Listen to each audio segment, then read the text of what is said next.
जी अस्सलाम वालेकुम बच्चों। आज हम लोगों ने तहरीक खिलाफत 1919 जिसको खिलाफत मूवमेंट के नाम से याद किया जाता है जो है ये स्टार्ट करेंगे। जैसे कि हमने कल पढ़ा मिसाक लखनऊ के बारे में, उसको जो वो एंड किया, माहिदा लखनऊ की अहमियत के बारे में आपको बताया गया कि किस तरह से जो है ये मुसलमानों के लिए अच्छे नताइज जो है वो लेकर बाद में सामने आई। अब 1916 में जो है वो लखनऊ पैक्ट साइन हुआ था। तो ज़ाहिर सी बात है ये वो दौर था जब पहली जंग अज़ीम चल रही थी, छिड़ चुकी थी। 1914 से लेकर 1918 तक का जो अर्सा है वो पहले जंग अज़ीम का अर्सा है।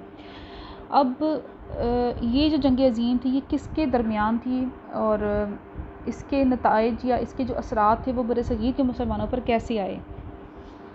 पहली जंग अज़ीम में तुर्की ने जर्मनी और ऑस्ट्रिया का साथ दिया। ठीक है, यहाँ पे अब तुर्की की खिलाफत और तुर्की की जो है वो हुकूमत के बारे में बात होगी। तुर्की ने जर्मनी और ऑस्ट्रिया जो का साथ दिया, तो ये एक साइड पे हो गए और एक साइड पे इंग्लिस्तान, फ्रांस, रूस और अमेरिका का ब्लॉक था। यानी इन्होंने ये चारों ममालिक ने जो जर्मनी और ऑस्ट्रिया के ऊपर जो है वो यलगार की थी और इन दो ममालिक का साथ तुर्की ने दिया था। ठीक है, तुर्की ने इन दो का साथ दिया था। अब ज़ाहिर सी बात है उस वक्त जो तुर्की की जो है वो सिचुएशन थी वो हुकूमत के हिसाब से ये थी कि वो खिलाफत का सिस्टम वहाँ पे चल रहा था और ख़िलाफ़त का दायरा जो है वो बड़ा मुक़द्दस और बड़ा जो है वो उसको अहम समझा जाता था, क्योंकि जो खलीफ़ा है वो आप सल्लम को नाइब की हैसियत जो है वो उसको हासिल होती थी, तो उसका आप सल्लम का जानशीन जो है वो उसको माना जाता था। तो मुसलमान बरसगीर के जो मुसलमान थे वो भी दिली वाबस्तगी रखते थे तुर्की की खिलाफत से, खिलाफत उस्मानिया से और तुर्कों से, क्योंकि वहाँ पे मुसलमान भाई थे, मज़हबी रिश्ता भी था, ज़ाहिर सी बात है। और कुछ हमारे जो मुक़द्दस मकामात मुसलमानों के हैं वो भी तुर्की के अंदर मौजूद थे। लेकिन अब यहाँ पे मसला ये खड़ा हो रहा था कि बरतानवी हुकूमत जो कि बरसगीर पे काबिज़ थी, मुसलमान और हिंदुओं के ऊपर हुकूमत कर रही थी, यहाँ पर बरतानवी हुकूमत यानी इंग्लिस्तान अगेन जो है वो इस जंग अज़ीम का जो है वो हिस्सा बना और मेजर पार्ट था जिन्होंने रूस और अमेरिका का साथ दिया, इंग्लिस्तान ने, जिसको हम बरतानिया कहते हैं। ठीक है, इन दोनों ममालिक ने रूस और अमेरिका का साथ दिया और इस जंग अज़ीम को जो है वो तुर्की, जर्मनी, ऑस्ट्रिया के ख़िलाफ़ जो है वो ये लड़ी गई थी। अब ये जो हालात थे वो सामने नज़र आ रहे थे कि ये सुपर पावर, उस वक्त की सुपर पावर्स यही थी, तो सबको जो है वो पता था कि एट द एंड जो है वो नुकसान जो है वह तुर्की, जर्मनी और ऑस्ट्रिया का होगा, उनके ऊपर यलगार की जाएगी और उनको नुकसान पहुंचाने की कोशिश की जाएगी। जंग में तुर्की की शिकस्त के इम्कानात पैदा हुए तो बरसगीर के मुसलमानों में मायूसी फैल गई। अब 1914 से लेकर 1918 4 साल के अरसे पर ये पहली जंग अज़ीम मुहित है। ठीक है, ये पहली जंग अज़ीम लड़ी गई, तो इसी 4 साल के अरसे में लखनऊ पैक्ट बरसगीर के अंदर की जो सियासत थी, जो बरसगीर की सियासत थी, उसमें जो तब्दीलियाँ आई हैं वो भी आप साथ साथ पढ़ रहे हो। अब वहाँ के जो मुसलमान थे, बरसगीर के जो मुसलमान थे, वो ये चाहते थे कि किसी तरीके से जब ये जंग ख़त्म हो जाएगी, जब इस चीज़ का जो वो ख़ात्मा हो जाएगा, तो फिर जो इलाके बरतानवी हुकूमत के उसके रूस, अमेरिका और फ्रांस के जो है वो कब्ज़े में आएंगे, उसमें तुर्की के साथ ज़्यादती ना हो, क्योंकि वो मुसलमान मुल्क था। ठीक है, इसलिए जो इनकी जो है वो जज्बाती वाबस्तगी थी या मजहबी वाबस्तगी थी, वो उनको उभार रही थी मुसलमानों को कि वो मुसलमानों के लिए इस टाइम पे खड़े हो जाएं। इसी चीज़ को सामने रखते हुए उन्होंने खिलाफत से जो है वो अपनी वाबस्तगी का इजहार किया और वो बड़े बेचैन थे। हुकूमत बरतानिया ने इब्तिदाई यकीन दहानी भी कराई कि तुर्कों को उनके मरकज़ से महरूम नहीं किया जाएगा, यानी खिलाफत जो है वो उनकी ख़त्म नहीं की जाएगी, ना ही उनके मुक़द्दस मकामात को ख़त्म किया जाएगा। ये बरतानवी हुकूमत ने बरसगीर के मुसलमानों के साथ वादा किया था कि ऐसा कुछ नहीं होगा जंग के अख्ताम पर, इसलिए आप लोग पुरसुकून रहें, हम मुसलमानों के साथ या तुर्की के मुसलमानों के साथ जो है वो किसी किस्म की जो है वो ज़्यादती नहीं होने देंगे। लेकिन ऐसा नहीं हुआ। बरतानिया जब ये जंग अज़ीम ख़त्म हुई तो बरतानिया अपने वादों से फिर गया। ज़ाहिर सी बात है, इतनी बड़ी जो वो जंग लड़ने के बाद जब आप किसी एक इलाके पे कब्ज़ा करते हो, तो उनका भी यही था कि हम लोग पावरफुल हैं, बरतानवी हुकूमत और साथ में अमेरिका और फ्रांस और रूस। तो वो कहते थे कि अब हमने इतनी जद्दोजहद के बाद 4 साल के बाद जब इस इलाके को हासिल किए, तो हम अपनी मनमर्जियाँ करेंगे। अब वो वादे वो सारे भूल गए जो उस वक्त बरसगीर के मुसलमानों के साथ किए गए थे। जंग में बढ़तरी हासिल करने के बाद तुर्की और तुर्कों को दबाव करने के दर पे हो गए। ठीक है, अब बरसगीर के मुसलमान जो है वो भड़क उठे, वो शदीद गुस्से में आ गए कि हमसे तो वादा किया गया था कि तुर्की की खिलाफत को कुछ नहीं कहा जाएगा और उनके मकामात, जो मुक़द्दस मकामात हैं, उनको भी नहीं छेड़ा जाएगा और इसकी खिलाफत ख़त्म नहीं की जाएगी तुर्की की। ये हालात देखते हुए 1918 के बाद 1919 में ये तहरीक खिलाफत के नाम से बरसगीर के अंदर ये तहरीक तुर्की के मुसलमानों के लिए शुरू की गई थी और जिसका पहला स्टेप था मजलिस खुदाम काबा।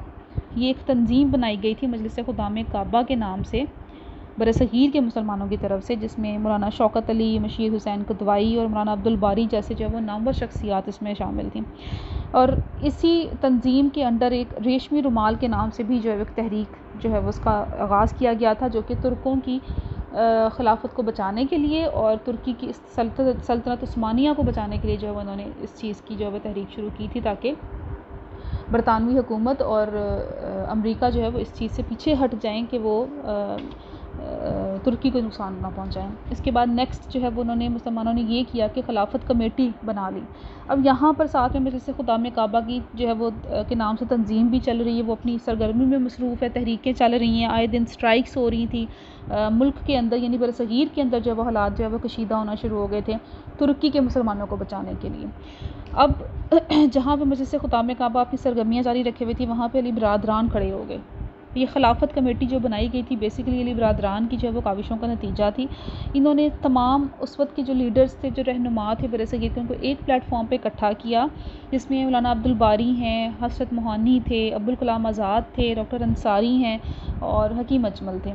इन चीज़ों को जो है वो ख़ुसूसी तौर पे अपने साथ शामिल किया, इन तमाम लोगों को शामिल किया ताकि इनको किसी एक प्लेटफॉर्म पे इकट्ठा करके हम तुर्की की खिलाफत को बचा सकें। फिर छोटी छोटी कमेटियाँ बनाई गई, तमाम शहरों में इनकी ज़ैली कमेटियाँ भी बन गई खिलाफत कमेटी की ना, कि हर एक छोटे इलाके में, हर एक छोटे शहर में जो वो तुर्की के जो है वो बारे में बात हो रही थी कि किसी तरीके से बरतानवी हुकूमत को इस चीज़ पर आमादा किया जाए कि वहाँ पर वो किसी भी किस्म की जो है वो ये पकड़ धक्कड़ और ये इस तरह का जो सिलसिला वो ना करे, उसको अपनी सरगर्मियाँ जो है वो उसको ख़त्म कर दें। ये तहरीक जो वो दिन ब दिन आगे बढ़ती गई और खिलाफत कमेटी ने अपना काम जो है वो बड़े जोश व खरोश से और बड़ी तेज़ी से इसको जो है वो आगे बढ़ाया। अब इस तहरीक के मकासद क्या थे? ये जो हमने तहरीक खिलाफत पढ़नी है ना, इस तहरीक खिलाफत के मकासद क्या थे कि इन्होंने खिलाफत कमेटी बनाई और ये सारा काम उन्होंने शुरू किया। नंबर 1 पे ऑब्वियसली जैसे मैं पहले बता चुकी हूँ कि तुर्की की जो है वो मुसलमानों के लिए जो ये तहरीक स्टार्ट की गई थी बरसगीर के मुसलमानों की तरफ से, तुर्की में खिलाफत का दायरा कायम रहे और खलीफा की हैसियत को बरकरार रखा जाए। ठीक है, अब इस पर अटैक हो रहे थे बरतानवी हुकूमत की तरफ से, वो यही चाह रहे थे कि खलीफा के अदारे को ख़त्म किया जाएगा और खलीफा की हैसियत को है उसको जो है वो ख़त्म किया जाएगा। तो पहला हमारा जो मकसद था वो यही था कि तुर्की में खिलाफत का ख़ात्मा नहीं होगा। नंबर 2 पे हिजाज़ मुक़द्दस में गैर मुस्लिम अफवाज के दाखिले की मुखालफत की। जो मुक़द्दस मकामात थे उस वक्त तुर्की में, उसमें गैर मुस्लिम अफवाज जो है वो उस दायरा हदूद में शामिल नहीं होगी, अंदर नहीं आएंगी, ताकि मदीना मुनव्वरा और मक्का मुअज़्ज़मा समेत तमाम मकामात मुक़द्दसा का एहतराम कायम रहे। तुर्की से उसके इलाके ना छीने जाएँ, तुर्की की जुग़राफ़ी और हदूद में कोई तब्दीली ना की जाए और जंग अज़ीम अव्वल से पहले वाली पोजीशन कायम कर दी जाए। यानी जंग अज़ीम अव्वल या पहली जंग अज़ीम जो 1914 से 18 तक जारी रही। उन्होंने कहा कि ये 4 साल के अरसे के बाद उन्होंने इलाका तुर्की का फ़तह किया है। मुसलमान बरसगीर के ये चाहते थे कि इन 4 साल की जद्दोजहद को एकदम से बरतानवी हुकूमत छोड़ दें, इसलिए क्योंकि वो मुसलमानों के साथ थे, मुसलमानों के साथ किसी भी किस्म की जो है वो ज़्यादती वो बर्दाश्त नहीं कर पा रहे थे। तो उन्होंने तुर्की की जुग़राफ़ी हदूद के अंदर जो है वो किसी किस्म की तब्दीली लाने से जो है वो इनकार कर दिया और ये कहा कि इसको जो है वो पहले जैसी जो वो पोजीशन पर बरकरार रखा जाए, जो कि खिलाफत जो कि जंग अज़ीम से पहले थी। अब इसमें एकदम से यू टर्न आता है गांधी जी का।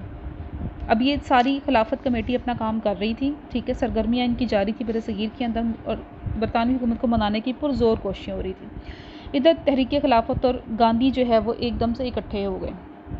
चूँकि ये मुसलमानों ने तहरीक शुरू की थी, मुसलमानों भाई तुर्क मुसलमान भाइयों के लिए, इसमें हिंदुओं का कोई जो है वो पहले हाथ नहीं था।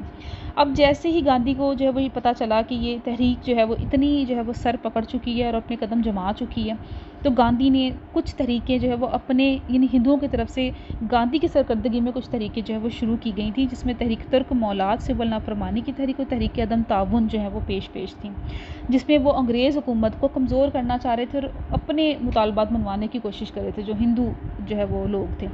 अब तहरीक खिलाफत चूँकि उनके सामने आ चुकी थी कि मुसलमान इतने पुरज़ोर तरीके से जब वो तुर्क मुसलमान भाइयों को बचाने की कोशिश करें, तो गांधी ने जब इसका फ़ायदा उठाने की कोशिश की, तो अपनी जमात यानी इंडियन नेशनल कांग्रेस समेत मुसलमानों से कंधों से कंधा मिला के खड़े होने की जो है वो बात की कि हम आपके साथ हैं और जो कुछ भी आप तुर्क मुसलमान भाइयों के लिए कर रहे हैं हम उसमें आपका साथ देंगे। हिंदुओं ने मुसलमानों के साथ ताउन की पॉलिसी इख्तियार कर ली। तो गांधी जो थे उनकी हमदर्दी से मुतासिर होकर मुसलमान उसे तहरीक के खिलाफत के जलसों में ले आए। अब जो तहरीक खिलाफत के उस वक्त जलसे होते थे, जुलूस निकाले जाते थे, तो उसमें हिंदू भी आना शुरू हो गए। ये शो करने के लिए कि हम मुसलमानों के साथ हैं और उनकी जो कुछ भी कर रहे हैं बिल्कुल सही कर रहे हैं, इनकी डिमांड्स को माना जाए।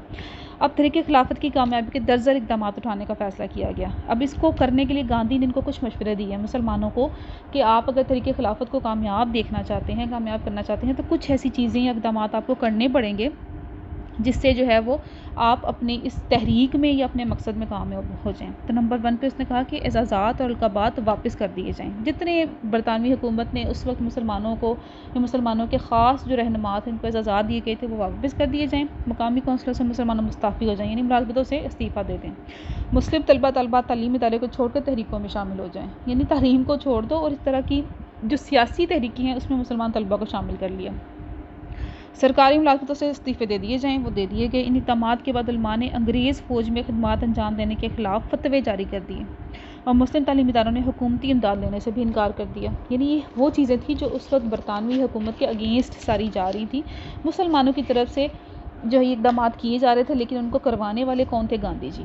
फिर उसके बाद कुछ तहरीक खिलाफत के रहनुमा ऐसे थे जिन्होंने मुसलमानों को आमादा किया कि वो हिंदुस्तान ही छोड़ दें, जिसमें हिंदू लीडर्स और हिंदू जो उस वक्त के लोग थे वो पेश थे। उन्होंने मुसलमानों को ये यकीन दहानी कराई कि अगर वो हिंदुस्तान छोड़ के चले जाते हैं, ठीक है, बरसगीर छोड़ के चले जाते हैं, तो फिर आसानी से बरतानवी हुकूमत जो है वो इस चीज़ को एक्सेप्ट कर लेगी और तुर्की के अंदर होने वाले जुल्म को रोक दिया जाएगा। अब हिंदुस्तान छोड़ने की जो ये बात थी मुसलमानों को अच्छी लगी, उनको लगा कि शायद ऐसा करने से जो वो अंग्रेज़ हुकूमत जो है वो बाज़ आ जाएगी। उन्होंने फ़ैसला कर लिया, अपनी जायदादें बेच दी, मुलाज़मतों से जो है वो इस्तीफ़ा दे दिया, घर बार बेच दिया, सब कुछ बेच बाच के जब वो चले गए उस सरहद की तरफ जहाँ पे उनको यकीन था कि अफ़गानिस्तान के लोग उनको एक्सेप्ट करेंगे और उनको पनाह देने के लिए जो वो तैयार हो जाएंगे। हिजरत कर ली गई। जब हिजरत की गरज से वो काबुल की तरफ रवाना हुए, हज़ारों ख़ानदान जब सरहद पे पहुँचे तो अफ़गान हुकूमत ने उन्हें अपने यहाँ पनाह देने से इनकार कर दिया। उनको सरहद से आगे जाने ही नहीं दिया गया। यूँ वो मायूस होकर सरहद से वापस लौटे अपने बरसगीर में, हिंदुस्तान में। तो गांधी की दोगली पॉलिसी की वजह से मुसलमान माशी तौर पे बुरी तरह तबाह हो गए, क्योंकि उस वक्त ना तो मुसलमानों के पास कोई ऐसी चीज़ थी कि वो दोबारा नए सिरे से कारोबार शुरू कर सकें। घर बार वो पौने दामों हिंदू जो है वो ताजरों के हाथों बेच के तो वहाँ से निकले थे। अगर दोबारा जब वो वापस आए हैं तो उनसे दोबारा डिमांड की गई कि हमारे घर बार वापस किए जाएँ, तो हमें तो जो है वो अफ़गानिस्तान के लोगों ने एक्सेप्ट ही नहीं किया, तो हम वापस आ गए हैं। तो उन्होंने कहा कि अब तो ये डबल जो है वो दाम पे आपको जो है वो दोबारा जायदाद आपकी वापस मिलेगी, आपका कारोबार आपको वापस मिलेगा। हर लिहाज से माशी इस्तेसाल सिर्फ मुसलमानों का हुआ, इसमें कोई फ़ायदा नहीं था, लेकिन ये सब का सब जो है वो नज़ला और गुस्सा जो है वो अंग्रेज़ हुकूमत की तरफ से मुसलमानों पे निकला। और गांधी और हिंदू जो लोग थे वो सारे बैक पे जो है मुसलमानों को उकसाते रहे, उनको उससे गलत जो है वो इक़दामात उठवाए गए, गलत हरकतें करवाई गई, जिसका नुकसान एट द एंड मुसलमानों को जब भरना पड़ा। इसके बाद इंशाल्लाह कल जो है वो हम लोग वफ़द खिलाफत जो है वो उसके बारे में पढ़ेंगे और मज़ीद इस तहरीक को आगे जो है वो डिस्कस करेंगे। तब तक के लिए अल्लाह आपको हामी नासिर।